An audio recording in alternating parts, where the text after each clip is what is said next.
Jadilah Tuhan kehendak-Mu.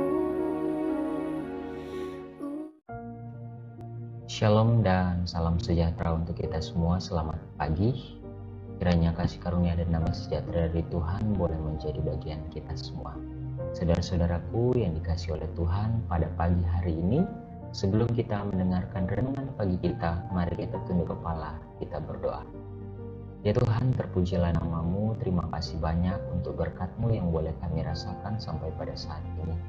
Saat ini kami siap untuk mendengarkan firman-Mu, mempelajari firman-Mu melalui renungan pagi kami. Berkati kami di dalam nama Yesus Kristus, kami sudah berdoa dan mengucap syukur. Amin. Saudara-saudaraku yang diberkati oleh Tuhan, renungan pagi kita hari ini Jumat 6 Agustus 2021 berjudul Kita dibersihkan oleh darah Kristus.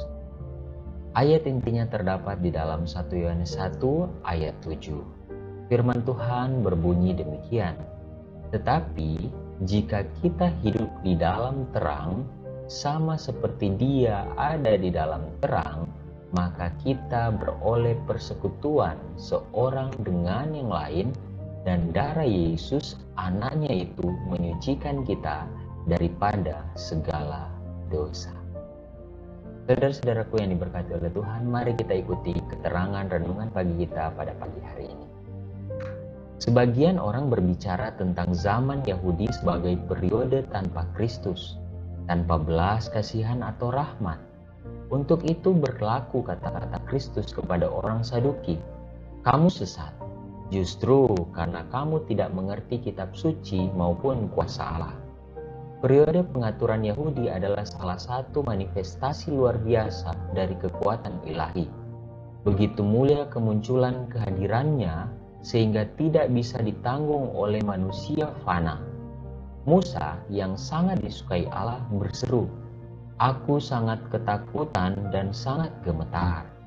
Tetapi Tuhan menguatkan dia untuk menanggung kemuliaan yang luar biasa ini, dan untuk membawa dari gunung sebuah refleksi dari itu di wajahnya sehingga orang-orang tidak dapat memandangnya.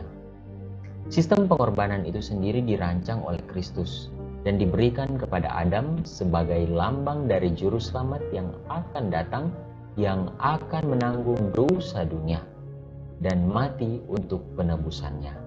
Melalui Musa, Kristus memberikan arahan yang pasti kepada anak-anak Israel sehubungan dengan persembahan korban. Hanya binatang yang halal dan indah yang terbaik melambangkan Kristus yang diterima sebagai persembahan kepada Allah. Orang Israel dilarang makan lemak atau darah. Hukum ini tidak hanya terkait dengan binatang buas untuk pengorbanan, tetapi untuk semua sapi yang digunakan untuk makanan. Hukum ini untuk mengesankan mereka tentang fakta penting bahwa jika tidak ada dosa, maka tidak akan ada penumpahan darah. Darah anak Allah dilambangkan dengan darah korban yang disembelih, dan Allah akan memiliki gagasan yang jelas dan pasti yang dipertahankan antara yang suci dan yang umum. Darah itu suci karena melalui penumpahan darah, anak Allah saja bisa ada penebusan dosa. Darah juga digunakan untuk menyucikan tempat kudus dari dosa-dosa orang banyak.